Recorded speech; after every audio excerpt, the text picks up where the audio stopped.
গীতার মিমিকে এত ভালো লেগেছে, ও মিমির সামনে দিয়ে কিছুতেই সরছে না, ও ওর দিকে চোখে চোখ রেখে হাঁ করে, ও যেখানে মিমি যেখানে যেখানে যাচ্ছে গীতা সেখানে সেখানে গিয়ে ওই যে ওর মিমিকে এত ভালো লেগেছে, এত ভালো লেগেছে কি বলবো, যেখানে মিমি সেখানে গীতা। একটু আদর করে দে, ও তোকে এত ভালোবাসছে।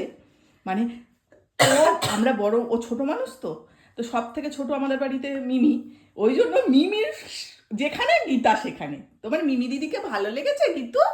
মিমি দিদিকে ভালো লেগেছে? উলি বাবালি, কি ভালো লেগেছে আমাদের গীতার মিমিকে। মেয়েটা আদর করে দে। উলি বাবালি, উলি বাবালি, কি হচ্ছে এটা? সুন্দরী দিদির মতো চুলকু করছে নিজে নিজে। চুলকে, ওখানটা চুলকে দে না, চোখের ওখানটা, হ্যাঁ ওখানটা চুলকে দে, হ্যাঁ হ্যাঁ হ্যাঁ। উই বাবালি বাবালি, কি ভালো লেগেছে। মিমি দিদিকে নিয়ে যা বাড়িতে, সঙ্গে করে নিয়ে যা। মিমি দিদি আর তুই তাহলে মিমি দিদিকে সঙ্গে করে নিয়ে যাও তো মা।